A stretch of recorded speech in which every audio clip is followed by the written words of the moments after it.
मेरी अम्मा को गरीब पड़ोसन से बहुत नफरत थी। अम्मा मोहल्ले में कुछ भी बांटती तो पड़ोसन को ना देती, जबकि मैं कहती अम्मा पड़ोसन का हक ज्यादा है। आज अम्मा ने मोहल्ले में न्याज की तो पड़ोसन की मासूम बेटियां घर आईं और बोली थोड़ा सा न्याज का खाना दे दो, हम 2 दिन से भूखे हैं। ये सुनते ही अम्मा ने उन्हें डांट कर घर से भगा दिया। तो मैं खाना छुपाकर पड़ोसन के घर ले गई। अंदर से बच्चों के रोने की आवाज आ रही थी। मैं अंदर गई तो हाथ से बर्तन गिर गए और मुझे लगा कि मेरा दिल फट जाएगा, क्योंकि मेरा नाम लाइबा है और मैं एक मुतवस घराने में पैदा हुई थी। मेरे अब्बा पुलिस में थे, कुछ तनख्वाह थी और तनख्वाह से ज्यादा ऊपर का पैसा आ जाता था, इसलिए घर में पैसे की खूब रेल पेल थी। किसी भी शय की कमी नहीं थी, बल्कि ज्यादती ही ज्यादती थी। वो कहते हैं ना, जितना मिलता है इंसान उतना ही नाशुक्रा हो जाता है, और यही हाल मेरी अम्मी का था। अम्मी को ज्यादा से ज्यादा की भूख थी, हर चीज उन्हें वाफिर मिकदार में चाहिए होती थी, फिर चाहे गल सड़ी क्यों न जाती। मेरी दादी अक्सर ही अम्मी को समझाते हुए पाई जाती थी, और फिर रोज वही होता कि दादी अपनी बेइज्जती करवाकर कमरे में बैठी रो रही होती थी। मैंने लाख कहा दादी को कि अम्मा को उनके हाल पर छोड़ दें, लेकिन सास वाली हिस्स दादी की भी जाग ही जाती थी, और फिर दोनों सास बहू घर में जो जंग का मैदान बना देती थी। अम्मी को हर चीज ज्यादा चाहिए थी और दादी कफायत शुआरी और हलाल खाने की तलकीन करती थी। मगर हमारे घर हलाल तो तब आता ना जब अम्मा हलाल पर राजी होती। हराम की कमाई का हो भले, लेकिन ज्यादा होना चाहिए। जो कुछ भी हो, मेरे दादा भी पुलिस में थे और अपनी सारी उम्र ईमानदारी से 2 वक्त की रोटी कमाते हुए गुजारी, और फिर किसी की गोली का निशाना बनकर शहीद हो गए। वो कहते हैं ना, शहीद के वारसों में बहुत हिम्मत होती है। मेरी दादी में भी बहुत हिम्मत थी।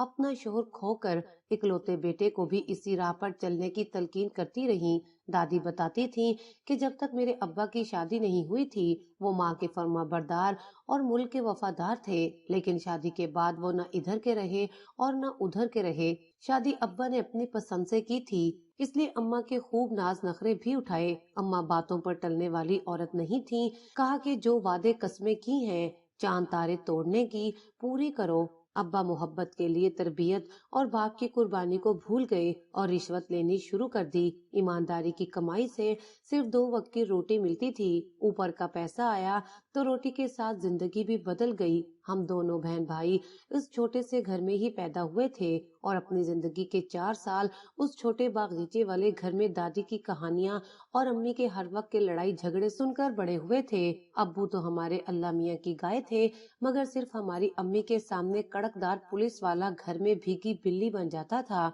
ईमानदारी के पैसों से बड़ा घर और अच्छा खाना पहनना ना मिला तो बीवी बच्चों के छिन जाने का डर भी लाहक हो गया। सो सब कुछ पसे पुष्ट डालकर अब्बू ने ईमानदारी की कमाई को लात मारी और बेईमानी के पैसे में खेलने लगे थे। देखते ही देखते हमारा खाना बदला, फिर घर बदला, और फिर पूरा लाइफ स्टाइल ही बदल गया था। दादा के छोटे से घर से उठकर हम अब्बू के नए बंगले में आ गए थे, जहाँ सबके अपने अपने अलग कमरे थे। मैं तो इसी में खुश थी कि अब दादी और छोटे भाई शहजाद के साथ नहीं सोना पड़ेगा। वो बड़ा सा घर मुझे बहुत अच्छा लगा था, और उससे भी अच्छा मुझे अम्मी का बंद मुंह और मुस्कुराते होंठ लगे थे। मुझे लगा कि अब अम्मी लड़ाई झगड़े भी नहीं करेंगी और हमें गुस्सा भी नहीं करेंगी। लेकिन अम्मी को तो सारी दुनिया एक साथ चाहिए थी। ज्यादा मिला तो उससे ज्यादा की लालच दिल में आ गई, और फिर से वही रोने कोसने के इतनी मोहब्बत के वादे किए और दिया कुछ भी नहीं। जाने और क्या चाहिए था अम्मी को। दूसरी तरफ दादी अपने कमरे में जाए नमाज डाले इस्तगफार में मशगूल रहती थी। वो हमारे साथ नहीं रहना चाहती थी, लेकिन उनकी मजबूरी थी कि इस बुढ़ापे में कहाँ जाती। उन्हें अब्बू की उस ऊपर की कमाई से इतनी नफरत थी कि उन्होंने अपना खाना पीना अलग कर दिया था। दादी की पेंशन आती थी, जिससे दादी अपनी जरूरियात पूरी करने लगी थी। अब्बू को देख भी लेती तो मुंह मोड़ लेती, और अब्बू पैसे देने की कोशिश करते तो भड़क उठती थी। और फिर घर में गुमसान कारण पड़ता था जब अब्बू दरमियान से निकल जाते और दोनों सास बहू आपस में भड़क जाती थी। जिंदगी सास बहू के झगड़ों से दिलचस्पी लगती थी, और कभी कभी मैं उकता भी जाती थी। मुझे जाती तौर पर अपनी माँ की नेचर बिल्कुल भी पसंद नहीं थी। पैसों के पीछे भागने वाला इंसान न कभी खुद खुश रह पाता है, न अपने आसपास के लोगों को रहने देता है। اور یہی حال ماں نے ہمارا کر رکھا تھا۔ میں لوگوں کی ماں کو دیکھ کر رشک کرنے لگی تھی، جو بہت نرم دھیما بولنے والی اور ممتا سے بھرپور ہوتی ہیں، مگر میری امی تو کسی ایک بھی خوبی کے ساتھ نہیں تھیں۔ ابا نے بڑے بڑے لوگوں کی چاپلوسیاں بھی شروع کر دی تو انہیں ترقی بھی ملتی چلی گئی۔ کانسٹیبل سے انسپیکٹر اور انسپیکٹر سے ایس ایچ او اور پھر ڈی ایس پی بن گئے تھے۔ پتہ ہی نہیں چلا اس سفر میں بہت کچھ بدل گیا تھا۔ ابو کی سرکاری مراعات میں مزید اضافہ ہو گیا تھا اور ساتھ ہی ساتھ اوپر کی رقم بھی ملنے لگی تھی۔ جیسے بارش کی بوندیں ہوں، ابو دن بدن ترقی کرتے جا رہے تھے اور دادی سے دور ہوتے جا رہے تھے۔ میری امی کو خوش کرنے کے لیے انہوں نے بہت پاپڑ بیلے تھے، لیکن اس کے باوجود وہ انہیں کبھی خوش نہیں کر پائے تھے۔ میری امی کوئی اتنے امیر خاندان سے نہیں تھیں کہ آسائشات کے بغیر نہ رہ سکتی، لیکن وہ ایک ایسے خاندان سے ضرور تھیں جن کے خون میں پیسے کی ہوس تھی۔ ابو کا آدھے سے زیادہ پیسہ تو امی کے میکے جاتا تھا، کبھی تحفوں کی صورت تو کبھی ادھار کی صورت، لیکن ملتا واپس نہیں تھا۔ کچھ ملتا تھا تو وہی ناشکرا پن کہ اس سے اچھا داماد بھی مل رہا تھا، کاش ہم قبول کر لیتے۔ مجھے امی کے میکے والے کبھی اچھے نہیں لگتے تھے اور زیادہ وقت میں اپنی دادی کے ساتھ ہی گزارنا پسند کرتی تھی۔ امی کی لڑائی جھگڑوں والی فطرت کی وجہ سے میں اور شہزاد ان سے بہت دور ہو گئے تھے۔ میں نے دادی میں اپنی دنیا ڈھونڈنی شروع کر دی تھی اور شہزاد تو لڑکا تھا، وہ گھر سے باہر نکل جاتا اور ایسا اثر ہوا اس پر گھر کے ماحول کا کہ اسے گھر سے زیادہ باہر کی دنیا اتنی چھوٹی سی عمر میں زیادہ اچھی لگنے لگی تھی۔ وہ زیادہ وقت گھر سے باہر گزارتا تھا۔ دادی بیچاری صحیح سے چل بھی نہیں پاتی تھی، اسے کہاں تلاش کرتی پھرتی، اور اماں اپنی موج مستیوں سے فارغ ہوتی تو انہیں پتا ہوتا ایک عدد بیٹا گھر سے باہر رہتا ہے جو خطرناک ہو سکتا تھا۔ ابو کو اپنی نوکری پھر امی سے فرصت ہی نہیں ملتی تھی کہ اپنے بچوں کے لیے وقت نکال پاتے، جس کا نتیجہ بہت بھیانک نکلا تھا۔ میرے ماں باپ جیسوں کے لیے بچے ایسے ہی تو ہو جاتے ہیں۔ جیسا شہزاد ہونا شروع ہو گیا تھا، وہ صرف 13 سال کا تھا، مگر گھر رات کو دیر سے آتا، سارا دن پڑا سوتا رہتا، اسکول سے آئے دن غیر حاضر رہتا تھا۔ ایک رات ابو گھر واپس آئے تو ان کے ساتھ شہزاد بھی تھا، جس کا سر جھکا ہوا تھا اور آنکھوں میں بہت سارے آنسو تھے۔ وہ بہت رو رہا تھا اور ابو اتنے جلال میں تھے کہ جیسے ابھی شہزاد کو جان سے مار ڈالیں گے۔ اس دن ابو نے گھر میں بہت ہنگامہ کیا تھا اور پہلی بار امی سے بھی لڑے تھے۔ امی ابو دونوں ایک دوسرے کو اس چیز کا ذمہ دار ٹھہرا رہے تھے کہ ان کا 13 سالہ بیٹا ایک بدنام زمانہ جگہ پر پایا گیا تھا، وہ بھی نشہ کرتے ہوئے۔ اس رات ہم میں سے کوئی بھی نہیں سویا تھا اور صبح تک ابو اس فیصلے پر پہنچے تھے کہ شہزاد کو ہاسٹل بھیج دیں گے، جہاں اس پر پابندیاں ہوں گی تو وہ مزید نہیں بگڑے گا۔ جو کام امی ابو کے کرنے کے تھے انہیں وہ ہاسٹل پر ڈال رہے تھے۔ صرف اپنی زندگی کی مصروفیات کی وجہ سے میں شہزاد کے لیے بہت پریشان تھی اور جب وہ جا رہا تھا تو میں بہت روئی تھی، مگر اسے جانا تھا، ابو سے مزید گھر میں نہیں رکھ سکتے تھے۔ شہزاد چلا گیا تو مجھے اپنا آپ اکیلا سا محسوس ہونے لگا۔ میں اپنے ہی گھر میں ڈر ڈر کر رہنے لگی تھی کہ کہیں مجھ سے کوئی غلطی نہ ہو جائے اور ابو مجھے بھی ہاسٹل نہ بھیج دیں۔ اگر دادی نہ ہوتی تو میں کب کی خود ہی ہاسٹل جا چکی ہوتی، لیکن دادی کے بغیر میرا گزارا ممکن نہیں تھا۔ میں ان کی عادی ہو چکی تھی اور دادی بھی میرے ہی بھروسے زندگی کی سانسیں لے رہی تھی۔ ان کی دواؤں اور آرام کا میں خاص خیال رکھتی تھی تاکہ وہ اپنی عمر سے زیادہ جئیں، ورنہ میں جی نہیں پاؤں گی۔ وقت اپنی اسی رفتار کے ساتھ گزر رہا تھا، لیکن میری امی کے رویے میں کوئی فرق نہیں آ رہا تھا۔ شہزاد کی دوری پر بھی میں نے ان کے اندر کوئی تبدیلی محسوس نہیں کی تھی اور نہ ہی مجھے لگا کہ وہ شہزاد کو یاد کرتی ہیں۔ وہ تو اپنی زندگی میں ہی بہت مصروف تھیں۔ شہزاد کبھی کبھار گھر آتا تو چند منٹ کے سوا امی ابو اس کے پاس نہیں بیٹھتے تھے اور مجھ سے تو ملے ہفتوں گزر جاتے تھے۔ امی جی کی سوشل لائف اور پیسہ ہی ان کے لیے ضروری تھا اور اس پیسے کے گھمنڈ میں وہ کسی کو کچھ نہیں سمجھتی تھیں۔ گھر کے ملازم تک ان سے پریشان رہتے تھے، چھوٹی چھوٹی باتوں پر وہ اگلے انسان کو ذلیل کر کے رکھ دیتی تھیں، صرف اس بنیاد پر کہ وہ غریب تھے۔ امی کی ایک نہایت بری بات یہ تھی کہ وہ دکھاوے کے صدقے خیرات میں بھی اپنے گھر کے ملازموں کو ایک تھیلا تک نہیں دیتی تھیں اور دنیا دکھاوے کو فلاحی اداروں میں لاکھوں کی رقم دے دیا کرتی تھیں۔ سب کچھ جوں کا توں ہی رہا اور وقت گزرتا چلا گیا۔ میں ان دنوں یونیورسٹی کے دوسرے سال میں تھی جب شہزاد کی 12ویں جماعت کا رزلٹ آیا اور پھر وہ گھر واپس آ گیا تھا۔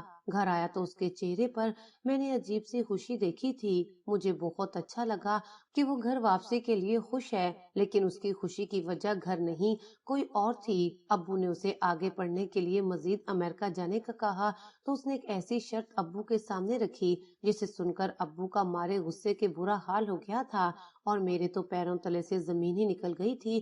امی نے حقارت سے اس کی بات سنی اور یوں منہ بنایا جیسے اس نے کوئی بہت انہونی بات کر دی ہو۔ شہزاد کی خوشی کی وجہ بھی مجھے اسی روز معلوم ہوئی جب اس نے امریکہ جا کر پڑھنے کی شرط رکھی کہ وہ شادی کرنا چاہتا ہے۔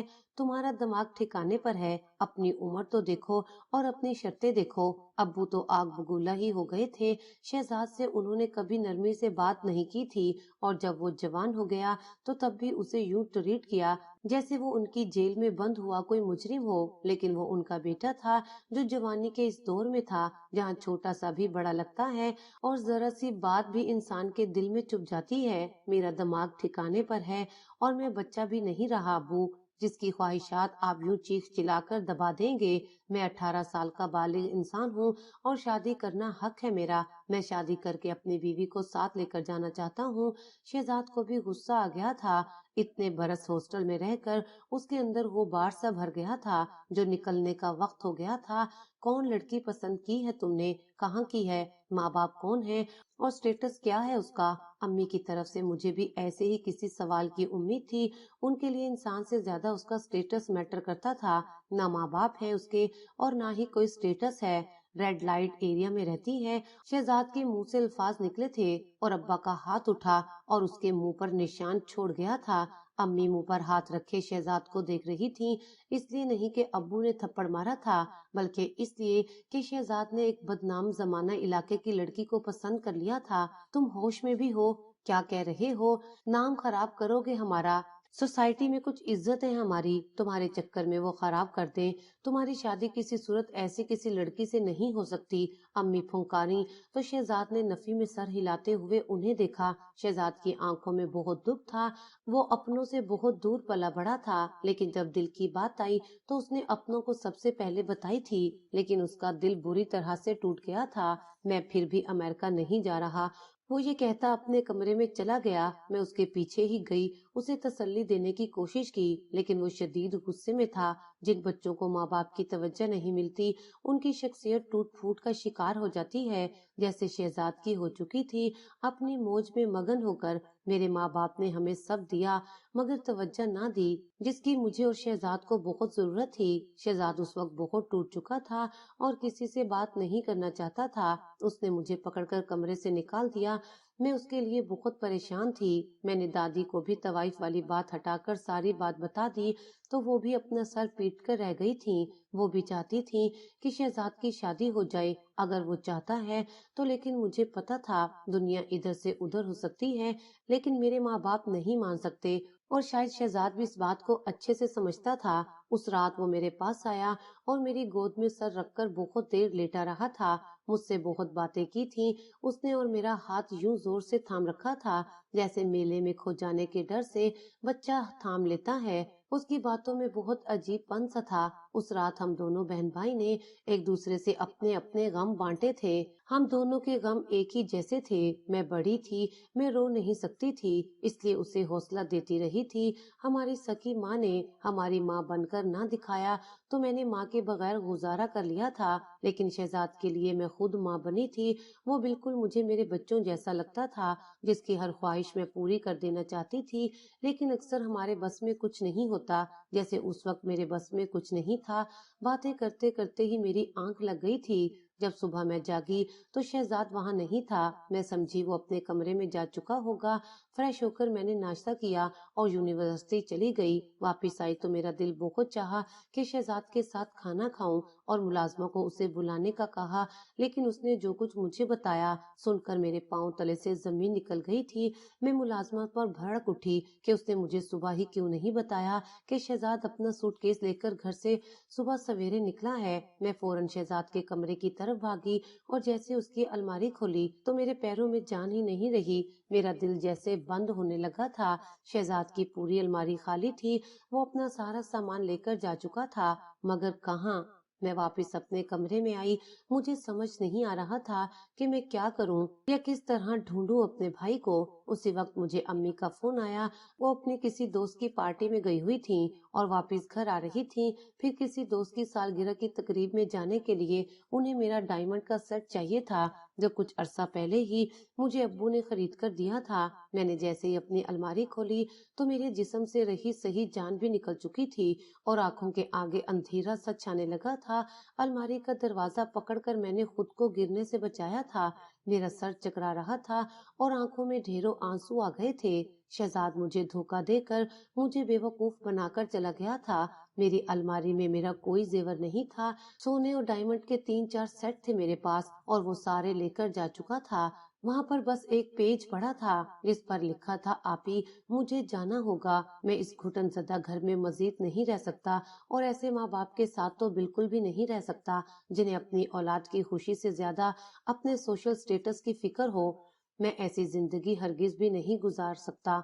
बहुत साल अपना दिल मारकर जी लिया मैंने। अब मैं खुलकर जीना चाहता हूँ, जिंदगी को महसूस करना चाहता हूँ। इसलिए घर से जा रहा हूँ हमेशा के लिए, लेकिन आपको मैं हमेशा याद रखूंगा और आखिर में आपसे माफी मांगूंगा क्योंकि मैं आपके सारे जेवरात लेकर जा रहा हूँ। जिंदगी बहुत कठिन है, इसको जीने के लिए मुझे आपके जेवरात बेचने पड़ेंगे।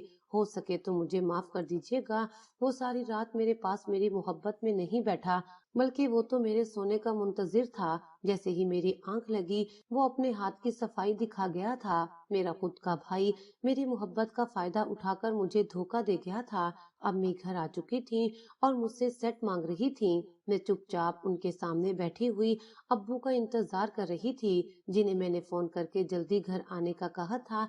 अम्मी मेरी शक्ल को देखकर समझ गई थी कि जरूर कोई बात है, इसलिए उन्होंने बहुत कोशिश की मेरे मुंह से निकलवाने की, लेकिन मैं चुप बैठी रही थी। मुझे शहजाद पर बहुत गुस्सा था, लेकिन ये मेरे गुस्से की पहली स्टेज थी। मैं जरा संभली तो मुझे अपने माँ बाप पर उससे ज्यादा गुस्सा आया था, जिनकी वजह से शहजाद इतना बड़ा फैसला करने पर मजबूर हो गया था। अब्बू आए तो मैंने शहजाद का आखिरी खत उनके आगे फेंक दिया, जिसे पढ़कर लम्हे भर को वो परेशान हुए, फिर मुश्तइल हो गए। उनके अंदर का बाप एक पुलिस वाले में दबकर रह गया था। वो हर चीज को पुलिस वाले की नजर से ही देखने लगे थे और फौरन से उन्होंने शहजाद की तलाश शुरू करवा दी थी। अम्मी तो सर पकड़कर बैठी थी।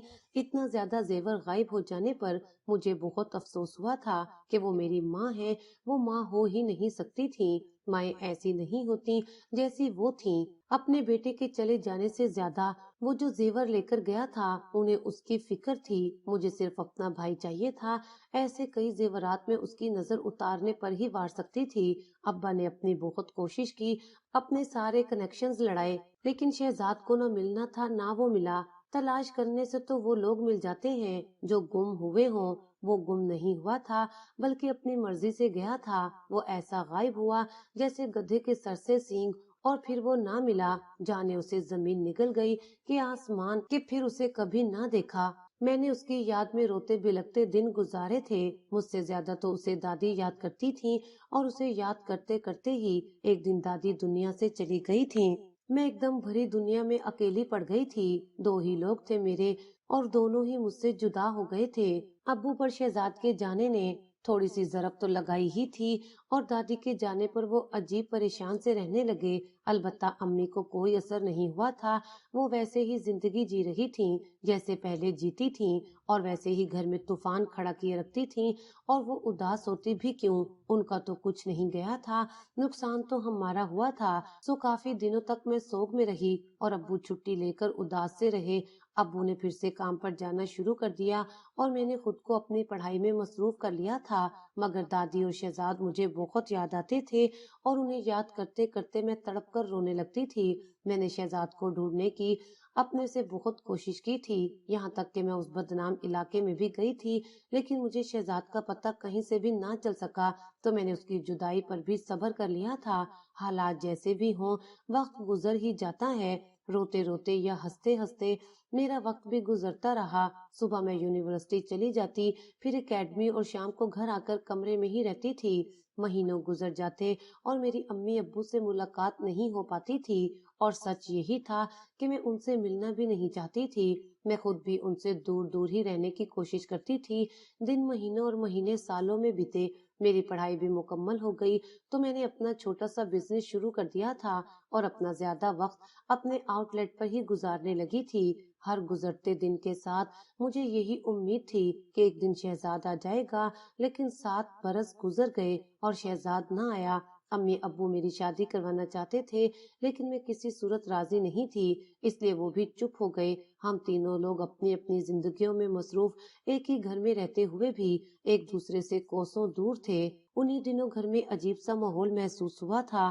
مجھے پہلے امی کے چیخنے چلانے کی آوازیں آیا کرتی تھیں، اب ابا کسی نہ کسی بات پر چیختے چلائے پائے جاتے تھے۔ ان کی آوازیں کمرے میں مجھ تک آتی تو میں تکیہ کانوں پر رکھ کر لیٹی رہتی تھی۔ میں نہیں جاننا چاہتی تھی کہ کیا چل رہا ہے میرے ماں باپ کے بیچ، اور پھر ایک دن مجھے خود ہی پتہ چل گیا تھا۔ جانے رات کا کون سا پہر تھا، میں سوئی ہوئی تھی جب میرے کمرے کا دروازہ زور زور سے بجنا شروع ہو گیا۔ میں ہڑبڑا کر اٹھ بیٹھی تھی اور جیسے ہی دروازہ کھولا تو سامنے ابو کو کھڑے پایا۔ ان کے چہرے سے ہوائیاں اڑی ہوئی تھیں، وہ بے حد گھبرائے ہوئے تھے اور چہرہ پسینے سے شرابور تھا۔ مجھے دیکھتے ہی جلدی سے بولے، لائبہ جلدی سے اپنا سامان سمیٹو، جو ضروری ہے، ہمیں ابھی یہاں سے نکلنا ہے۔ میں حیران سی ابو سے پوچھنا چاہتی تھی کہ کیوں، لیکن وہ کہہ کر چلے گئے تو میں بھی جلدی جلدی اپنا سامان بیگ میں بھرنے لگی۔ ابو کے چہرے سے میں اتنا تو سمجھ چکی تھی یقیناً کوئی بڑی بات ہے، اور اڑتی اڑتی ایسی کچھ خبریں میں نے سنی تھی کہ کسی کیس میں میرے ابا پر کچھ کاروائی ہو رہی ہے اور شاید نیب والے کر رہے ہیں یہ کاروائی، لیکن میں نے زیادہ غور نہیں کیا تھا۔ اپنا بیگ لے کر میں باہر نکلی تو ابو نے جلدی سے میرا سامان گاڑی میں رکھا۔ امی نے جلدی جلدی میں بھی 2-3 سوٹ کیس تیار کر لیے تھے۔ ابا کا بھی اچھا خاصا بڑا بیگ تھا۔ ہم تینوں گاڑی میں سوار ہوئے تو ابا نے تینوں کے موبائل توڑ کر وہیں گھر میں پھینک دیے اور ہم نامعلوم منزل کی طرف چل نکلے تھے۔ راستے میں امی شروع ہو چکی تھی اور ابو کو کروانا شروع کر دیا تھا۔ جب سے مجھے پتا چلا کہ حکومتیں بدلنے کی وجہ سے کرپٹ لوگوں کو بہت نقصان ہوا ہے، حکومت نے کرپشن کینسرز کھلوا دیے ہیں اور نیب نے کارروائی شروع کر دی تھی۔ انکم ٹیکس والوں نے میرے ابو کے بہت سے اثاثوں کا پتہ لگا لیا تھا اور اب گھر پر بھی ریڈ کرنے والے تھے کہ ابو کو پہلے ہی پتہ چل گیا اور وہ ہمیں لے کر گھر سے نکل آئے۔ جو رقم گھر میں موجود تھی ابو وہ ساتھ ہی لے آئے تھے اور امی نے بھی اپنا سارا زیور بیگوں میں بھر دیا تھا۔ اتنا تو امی ابو ساتھ لے آئے تھے کہ آرام سے باقی کی زندگی گزر سکتی تھی۔ ہماری گاڑی شہر سے باہر کی طرف جا رہی تھی کیونکہ شہر میں رہنا خطرے سے خالی نہیں تھا۔ تقریباً 3 سے 4 دن تک گاڑی کا سفر کرنے کے بعد ہم ایک دور دراز کے گاؤں پہنچے تھے۔ ابا جان بوجھ کر اتنے دور آئے تھے تاکہ کوئی ان تک نہ پہنچ سکے۔ ہم گاؤں میں پہنچے تو اماں کا پارا آسمان کو پہنچ چکا تھا۔ ایسے چھوٹے سے گاؤں میں رہنا تو وہ اپنی توہین سمجھتی تھیں، لیکن جب ابا نے انہی کے انداز میں انہیں سمجھایا تو وہ چپ ہو گئی تھیں۔ جیل سے کم از کم یہ گاؤں انہیں بہتر لگنے لگا تھا۔ ایک قدرے بہتر گھر ابو نے کرائے پر لے لیا تھا اور ہم وہیں رہنے لگے تھے، اور وہیں رہنا تھا تب تک ہمیں جب تک ابو پر چلا معاملہ ٹھنڈا نہیں ہو جاتا۔ ہم وہیں رہنے لگے تھے۔ امی کو ٹائم پاس کرنے کے لیے کچھ اور نہ ملا تو اپنی عمارت کی دھاک بٹھانے کے لیے انہوں نے آئے دن کھانے بنوا کر کسی نہ کسی کے گھر میں بھیج کر تعریفیں سمیٹنی شروع کر دی تھیں۔ امی نے وہاں بھی ایسے لوگوں کے ساتھ مراسم بڑھانے کی کوشش کی جو گاؤں کے اچھے اور پیسے والے لوگ تھے۔ گاؤں کے غریبوں سے تو اماں خار کھاتی تھیں، خاص طور پر ہمارے پڑوس میں رہنے والی زرتاشا سے۔ زرتاشا ایک نہایت غریب عورت بلکہ لڑکی تھی جو گاؤں کے چند ایک گھروں میں برتن مانجنے کا کام کرتی تھی۔ ہمیں کام کاج کے لیے کسی کی ضرورت تھی تو میں نے امی سے کہا پڑوسن بول کر گئی ہے کہ اسے کام پر رکھ لیں، لیکن امی نے حقارت سے زرتاشا کو دھتکارا اور کسی اور کو کام پر رکھ لیا تھا۔ زرتاشا ایک اچھی لڑکی تھی، کئی بار آتے جاتے میں نے اسے دیکھا تھا، لیکن امی نے اسے کام پر نہ رکھا۔ زرتاشا سے صرف امی ہی نہیں، محلے کے باقی لوگ بھی دور دور ہی رہنے کی کوشش کرتے تھے، اور وجہ زرتاشا کا ماضی تھا۔ میں نے لوگوں سے سنا کہ زرتاشا ایک طوائف تھی جو شادی کر کے یہاں آ بسی اور اب کام کاج کر کے بچوں کا پیٹ پال رہی تھی۔ اس نے غلط راستہ چھوڑ کر عزت کا راستہ اپنایا، لیکن پھر بھی لوگ اسے قبول نہیں کر رہے تھے۔ امی بھی اس وجہ سے اس سے خار کھاتی تھیں۔ شہزاد بھی ایک طوائف کے لیے ہمیں چھوڑ کر گیا تھا۔ امی یہ بات بھی بھول نہیں رہی تھیں۔ امی کچھ بھی پکواتی تو پورے محلے میں تقسیم کرتی लेकिन सिर्फ गरीब जरताशा के घर ही नहीं देती थी। मैं अम्मी को समझा समझा कर थक गई थी कि पड़ोसियों का हम पर ज्यादा हक होता है। अगर कोई पड़ोसी भूखा सोता है और हम पेट भरकर खाते हैं तो ये हमारे नामे अमाल में गुनाह के जमरे में दर्ज होगा। इसलिए हमें पड़ोसियों का हक पहले निकालना चाहिए। लेकिन अम्मी ने मेरी कभी पहले सुनी थी जो अब सुनती। वो अपनी मर्जी करने की आदी थी, सो मेरे कहने के बावजूद वो जरताशा के घर कुछ भी नहीं भेजती थी। उन्हीं दिनों अब्बू की तबीयत अचानक से खराब हो गई थी। अब्बू के सीने में हर वक्त दर्द सा रहने लगा था तो उन्हें करीबी अस्पताल ले गई, लेकिन वहाँ वैसी सहूलियात मौजूद ना थी जिनके मेरे अब्बू आदी थे या जिनसे अच्छे से इलाज हो पाता। मैंने अब्बू से वापस चलने का कहा, लेकिन अब्बू ने अपनी सेहत पर तो कम्प्रोमाइज कर लिया, लेकिन वापस जाने से इनकार कर दिया था। वो वापस जाते तो बुरी मौत मरते, इसलिए उन्होंने यूं ही जीना बेहतर समझा। लेकिन जिंदगी के लिए इतनी करप्शन की, जिस जिंदगी को बचाने के लिए शहर से भागकर इतने दूर आए और जिस जिंदगी को ही बचाने के लिए वापस न जाने का फैसला किया था, उसे कोई नहीं बचा सका था। अब्बू के सीने में एक रात बहुत ज्यादा दर्द उठा और वो दर्द उनकी जान ले गया। इतना पैसा जो अब्बा ने इकट्ठा किया था वो भी अब्बा की जान नहीं बचा सका था, बल्कि मौत का बाइस ही बना था। हार्ट अटैक से अब्बा चल बसे तो मानो दुनिया अंधेर हो गई थी। पहली बार मैंने अम्मी को भी दुखी देखा था। काफी दिन तक हमारे घर में शोक की फिजा कायम रही थी, जिसे एक दिन मैंने ही खत्म किया और बोली, जिंदगी किसी के जाने से खत्म तो नहीं हो सकती ना, तो जीना शुरू करते हैं। जितनी जल्दी अब्बू की मौत के सदमे से अम्मी निकली थी उतनी जल्दी तो मैं भी नहीं निकल सकती थी।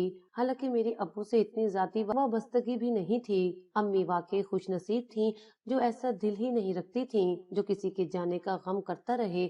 अम्मी ने अब्बू के सवाब के लिए न्यास करनी शुरू कर दी थी। हर जुमेरात को हमारे घर में 3-4 किस्म के खाने पकते जो अब्बू के नाम पर उन लोगों को जाते जिनके अपने घरों में पहले से खाने के लिए ढेरों सामान मौजूद होता था। मैं अम्मी से कहती भी कि अब्बू को सवाब पहुंचाना है तो गरीबों में बांटे, मगर अम्मी अपने अमीर दोस्तों को खुश करने में लगी हुई थी। किसी गरीब के घर कभी हमारे घर से खाने का एक दाना तक भी नहीं गया था। एक जुमेरात अम्मी ने नयाज तैयार करवाई तो मैंने अम्मी को फिर से कहा कि पड़ोसन के घर लाजमी भेज दें, लेकिन अम्मी ने हकारत से मुंह बनाया और उस जुमेरात मोहल्ले के हर एक घर में न्याज भेजी, लेकिन जरदाशा के घर ना भेजी। अम्मी से जब मैंने पूछा तो बोली, अब तवाइफों के घरों में न्याज दूंगी। इतने भी बुरे दिन नहीं आए मेरे, और ये सब मैं अपने शोर की मगफरत के लिए कर रही हूँ। तवाइफों की तो अपनी बख्शिश नहीं होगी, उनको न्याज देने से हमारी भी पकड़ हो सकती है। अम्मी को आखिरत की इतनी फिक्र करते देखकर मुझे बहुत हंसी आई थी। हर इंसान की तरह सब कुछ करके भी वो खुद को दुनिया का पारसा तरीन इंसान समझती थी और बाकी सबको गुनाहगार तरीन। अम्मी ने जरताशा के घर में न्याज नहीं भेजी तो कुछ देर बाद जरताशा की 2 बेटियां जो 6 और 4 साल की थीं हमारे घर आईं। बच्चियों को देखकर मुझे दिली तौर पर बहुत बुरा लगा था। वो छोटी छोटी मासूम सी बच्चियां थीं जिनका जिंदगी पर पूरा हक था, लेकिन गुर्बत ने उन्हें कैसे कैसे दिन दिखा दिए थे। घिसे पिटे कपड़ों में हाथ में प्लेट लिए वो बहुत मजबूरी में ही आई थी, वरना जरताशा किसी से मांग कर खाने और अपने बच्चों को खिलाने वाली औरत नहीं थी। वो बच्चियां कहने लगी, आंटी मम्मी को काम से निकाल दिया है बेगम साहिबा ने, हमने 2 दिन से कुछ नहीं खाया, आप हमें थोड़ा सा खाना दे देंगी जो आपकी अम्मी ने सब में बांटा है। 6 साला मासूम बच्ची की बात पर मेरी आंखों में आंसू से आ गए थे। इससे पहले कि मैं उसे खाना डालकर देती, अम्मी चली आईं और बगैर कोई लिहाज किए उन छोटी छोटी बच्चियों को मारकर घर से निकाल दिया। मेरा दिल कट कर रह गया था अम्मी के इस रवैये से, मगर मैं कुछ नहीं कर सकती थी और वो बच्चियां रोती हुई चली गई थी।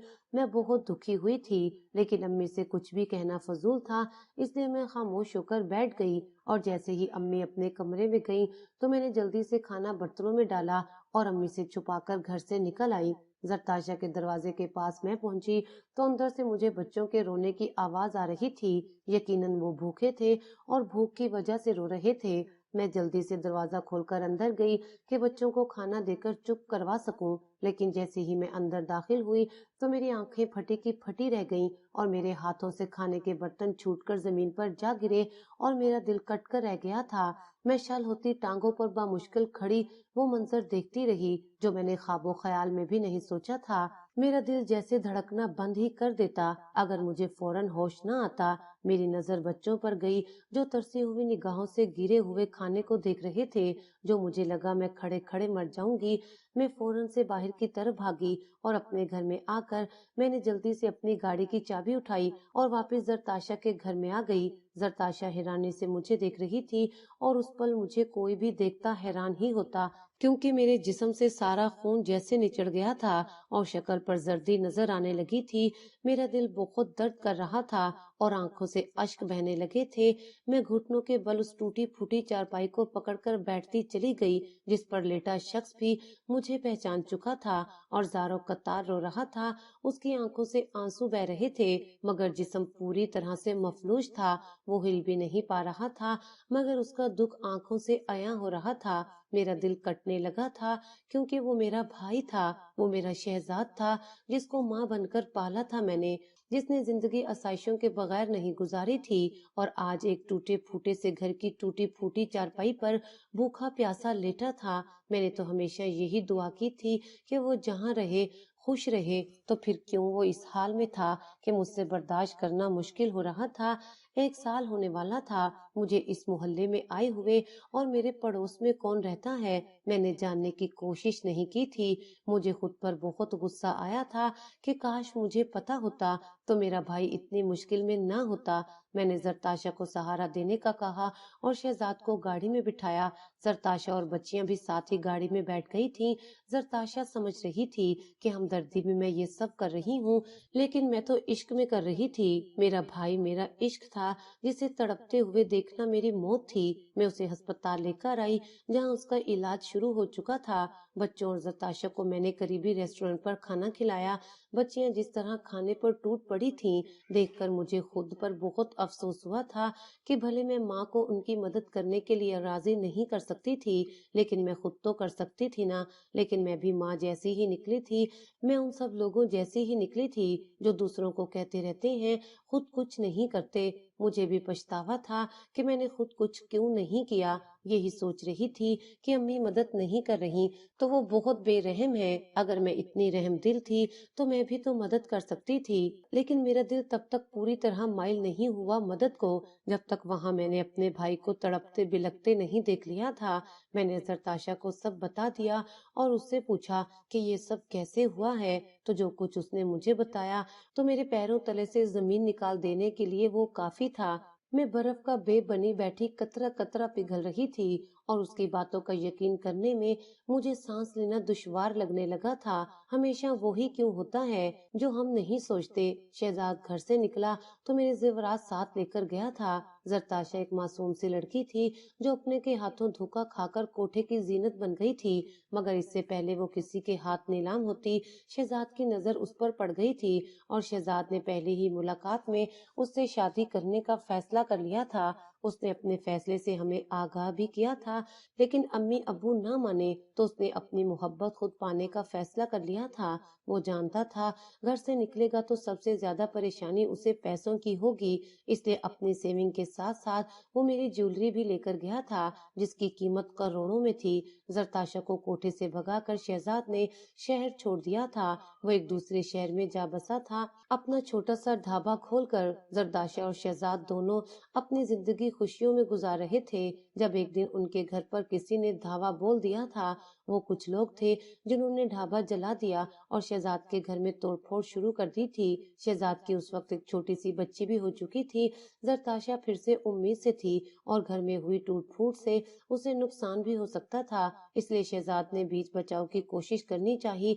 तो उन बदमाशों ने शहजाद को मारना शुरू कर दिया था कि शहजाद खून से लथपथ हो गया था। शहजाद जब साकित हो गया तो उन बदमाशों ने किसी को फोन किया और काम हो जाने का बता दिया। जरताशा जो शहजाद के बेजान होते वजूद के पास बैठी रो रही थी, उन बदमाशों के मुंह से उस इंसान का नाम सुना जिसने ये सब करवाया था तो उसके पैरों तले से जमीन निकल गई थी। वो बहुत डर गई थी और शहजाद को अस्पताल ले गई, मगर वो मफलूज हो चुका था। इलाज के लिए बहुत पैसे दरकार थे जो जरताशा के पास नहीं थे, क्योंकि वो बदमाश बची हुई सारी ज्वेलरी भी घर से ले गए थे जो शहजाद मेरी लेकर गया था। जरताशा शहजाद का इलाज नहीं करवा सकती थी, लेकिन उसे जिंदा रखना चाहती थी, इसलिए उसने वो शहर भी छोड़ने का फैसला कर लिया। अस्पताल में एक अल्लाह लोग नर्स ने तरस खाकर अपने शोर से दूर उस چھوٹے سے اپنے گھر میں اسے رہنے کو کہا۔ زرتاشا کو اور کیا چاہیے تھا، وہ شہزاد اور اپنی بیٹی آئمہ کو لے کر یہاں آ گئی۔ اس کی چھوٹی بیٹی رائمہ بھی یہیں پیدا ہوئی تھی۔ تھوڑے بہت جو پیسے تھے وہ ختم ہو گئے تو زرتاشا نے کام تلاش کرنا شروع کر دیا اور پھر چھوٹے موٹے کام کر کے وہ زندگی بسر کرنے لگے تھے۔ لیکن وہ نرس جس نے گھر دیا تھا اپنی بڑائی بیان کرنے کی شوقین تھی۔ اپنی نیکیوں کے چرچے وہ ہر سو کرتی رہتی تھی اور اسی چرچے میں اس نے سب محلے والوں کو بتا دیا کہ زرتاشا طوائف تھی جسے ترس کھا کر خدا کے لیے اس نے گھر دیا ہے۔ اس دن کے بعد سے لوگوں نے اس کا احترام کرنا چھوڑ دیا، عورتوں نے اس کے گھر جانا چھوڑ دیا اور چند ایک بڑے گھروں نے اسے کام سے بھی نکال دیا تھا۔ زندگی اس کی مشکل تھی لیکن جیسے تیسے وہ نکال رہی تھی۔ جب 2 دن پہلے میری امی کے کہنے پر اس عورت نے بھی زرتاشا کو کام سے نکال دیا جہاں زرتاشا اب کام کرتی تھی، تو زرتاشا پر فاقوں کی نوبت آ گئی تھی۔ اس کی بچیاں اور وہ بھوکے تھے۔ میں زرتاشا کو سنتے اپنے ہوش جیسے کھو بیٹھی تھی۔ میرا دماغ سائیں سائیں کر رہا تھا اور آنکھوں کے آگے بار بار دھند چھا رہی تھی۔ زرتاشا نے یہ کیسا انکشاف کیا تھا کہ میری ذات کی دھجیاں بکھر کر رہ گئی تھیں۔ میرے پیروں کے نیچے سے زمین کھسکتی جا رہی تھی اور سر پر جیسے آسمان ٹوٹ پڑا تھا۔ میں تیزی سے اٹھی اور زرتاشا کو وہیں چھوڑ کر اپنی گاڑی کی طرف بھاگی۔ گاڑی سٹارٹ کر کے میں گھر پہنچی۔ ملازمہ وہ سارا کھانا جو نیاز کا بچ گیا تھا امی کے کہنے پر پھینک رہی تھی۔ امی سے یہ نہیں ہوتا تھا کہ وہ کھانا اسی ملازمہ کو دے دیتی، اپنے سے کم حیثیت کے لوگوں کو تو وہ مٹی کا کھلونا سمجھتی تھیں۔ ملازمہ پر چلا چلا کر وہ کھانا پھینکنے کی ہدایات دے رہی تھیں۔ انہیں انسنا کرتی میں ان کے کمرے میں چلی آئی۔ میرے ہاتھ پیر کانپ رہے تھے اور میرا دل بس یہی کہہ رہا تھا کاش کہ میں نے جو کچھ سنا ہے، مگر اگلے ہی پل میں پورے قد سے ڈہ گئی تھی کیونکہ کچھ بھی جھوٹ نہیں تھا، وہ سب سچ تھا جو میں سوچنا بھی نہیں چاہتی تھی۔ میرا دل کئی ٹکڑوں میں کٹ چکا تھا اور میں زور زور سے رونے لگی تھی۔ کار پر بیٹھی میں ہچکیوں سے رو رہی تھی جب امی کمرے میں آئیں اور مجھے روتا دیکھ کر فکر مند سی ہو گئی تھیں۔ اس سے پہلے کہ وہ مجھ سے کچھ پوچھتی میں نے ان کا بیگ ان کے آگے پھینکا جس میں وہ جولری پڑی تھی جو شہزاد میری لے کر گیا تھا اور شہزاد کے گھر سے بدماش لے کر گئے تھے اپنے باس کے کہنے پر۔ کچھ بھی کہنے سننے کی مجھ میں ہمت نہیں بچی تھی۔ میں بس روتی چلی جا رہی تھی اور سوچ رہی تھی کہ کوئی ماں ایسی بھی ہوتی ہے جیسی میری اور شہزاد کی ماں تھی۔ مائیں اتنی ظالم تو نہیں ہوتی، پھر آپ نے یہ کیوں کیا؟ آپ کو پتا تھا شہزاد کہاں ہے اور ہم اس کے لیے تڑپتے ہی رہے، وہ آپ کا بیٹا تھا ماں، تو پھر کیوں آپ نے اسے مارنے کی کوشش کی؟ آپ اپنی اولاد کے ساتھ ایسا کیسے کر سکتی ہیں؟ میں سسک سسک کر رو رہی تھی اور وہ سامنے صوفے پر بیٹھ گئی تھی۔ وہ جان چکی تھی کہ میں سب جان چکی ہوں، اس لیے چھپانے کا کوئی فائدہ نہیں تھا۔ میری طرف دیکھتی وہ جو کچھ بولی میں سن کر سہنے کی سکت نہیں رکھتی تھی۔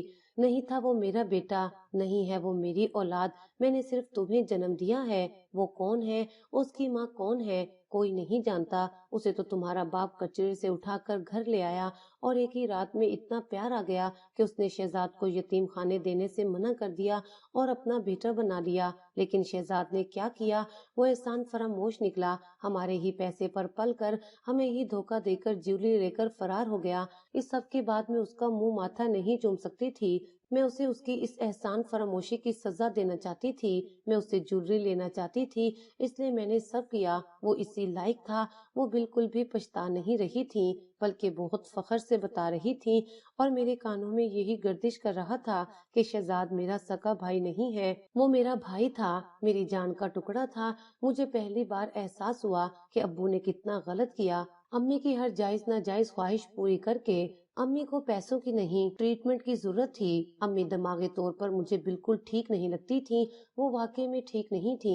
وہ مرا نہیں ہے آپ کے وار سے، وہ زندہ ہے اور پڑوس میں رہنے والی غریب زرتاشا اسی کی بیوی ہے۔ وہ بیمار ہے مگر میں اسے ٹھیک کر دوں گی اور آپ رہیں اپنی شان و شوکت پیسوں اور جولری کے ساتھ۔ مجھے آپ کو ماں کہتے بھی شرم آ رہی ہے اور بہت جلد میں آپ سے بہت دور جا کر اس شرمندگی کو کم کرنے کی کوشش کروں گی۔